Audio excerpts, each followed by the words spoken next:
მე მინდა სპეციალური განცხადება გავაკეთო დღეს გამვითარ მომენტთან დაკავშირებით.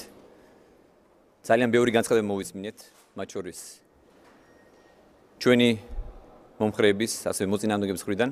ამიტომ მე მსურს დეტალურად განმარტო თუ რასთან მქონდა საქმე და რა მოხდა, როგორ გამვითარდა მოვლენები.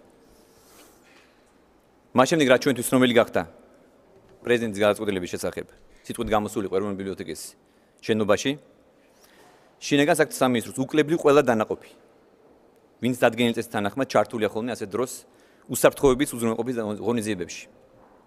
კერძოდ, საპატრულო პოლიცია, ცენტრალური კრიმინალური პოლიციის დეპარტამენტი, დედაქალაქის პოლიციის მთავარი სამმართველო დაუყოვნებლივ იქნენ მობილიზებული. რათა უზრუნველყო გვეყო როგორც პრეზიდენტის, აგრეთვე მოქალაქეების უსაფრთხოება.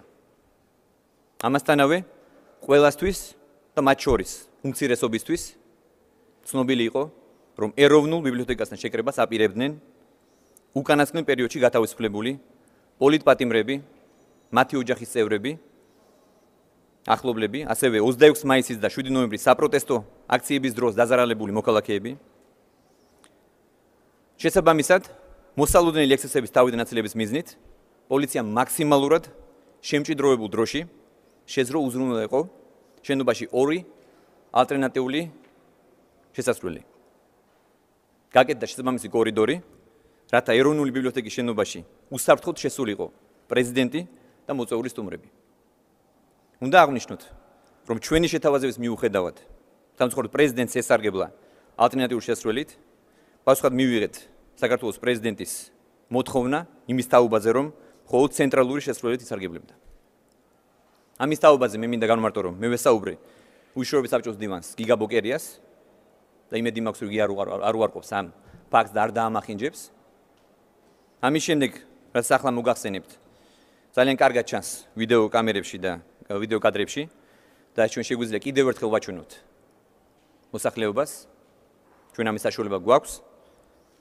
თუ როგორ მივიდა შენობასთან სამეგრელო ზემოსვანეთის გუბერნატორი თენგიზ გუნავა, რამაც ხალხის პირველი მღელვარება გამოიწვია.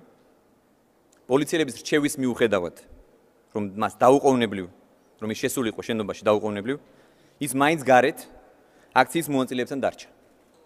რამაც კიდევ უფრო გააღიზიანა დემონსტრანტები. ამის შემდეგ, რამდენიმე წუთში მოვლენების ეპიცენტრში აღმოჩნდა თბილისის მერი ბატონი გიგი უგულავა. ნაციონალური მოძრაობისა და საპარლამენტო უმცირესობის წევრებთან ერთად.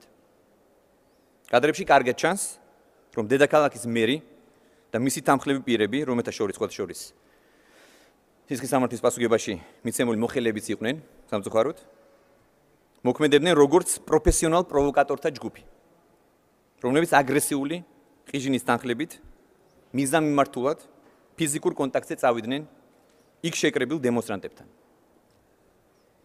რამაც როგორც მოსალოდნელი იყო, გამოიწვია ისედაც დაძაბული ხალხის უკიდურესი აღელვება და დაიწყო შეხლა შემოხლა და ფიზიკურად დაზიანდნენ ადამიანები, მათ შორის პოლიტიკოსებიც. სიტუაციის ხელოვნურად გართულების შემდეგ მე პირადად მივედი ეროვნული ბიბლიოთეკის შენობასთან და მოვუწოდე დემონსტრანტებს, რათა დაუყოვნებლივ დაშლილიყვნენ და სამართალმცავი ორგანოებისთვის მიეცათ მათზე დაკისრებული მოვალეობების შესრულების საშუალება. ამის შემდეგ სიტუაცია განიმოხდა, თქვენ კარგად ნახეთ. ჩვენთვის საგანგაშოა, როცა აღნიშნული კონფლიქტის გამოწვევას და პროვოცირებას ადგილი ჰქონდა ქალაქ თბილისის მერის გიგი უგულავას, ნაციონალური მოძრაობის და საპარლამენტო უმცირესობის წევრების მხრიდან. სურს დაგიდასტუროთ, რომ ჩვენ დავიწყეთ ინციდენტის გამოძიება და პირობას ვიძლევით, რომ კანონის წინაშე პასუხს აგებენ როგორც პროვოკაციის ინიციატორები, ასევე ის ხალხი, ვინც ჩაიდინა ძალადობა. კატეგორიულად ვაცხადებ როგორც შინაგან საქმეთა მინისტრი. ჩვენ არ დავუშვებთ და საფუძველშივე აღკვეთავთ ყოველგვარ დესტაბილიზაციის ნებისმიერ მსვლელობას. აქვე მინდა განვმარტო, რომ ნებისმიერ ძალადობა არის ჩვენთვის კატეგორიულად მიუღებელი და ჩვენ არ დავუშვებთ არავითარ ძალადობას. იქნება ეს პროვოცირებული, ინსპირირებული ჩვენი მომხრეების თუ მოწინააღმდეგების მხრიდან. არანაირი საფუძველი ქვეყანაში სამოქალაქო დაპირისპირების გამოწვევის არ არსებობს და საქართველოს პოლიცია ყოველთვის იქნება საკუთარი მოქალაქეების უფლებებისა და თავისუფლებების სრულფასოვანი რეალიზაციის გარანტი.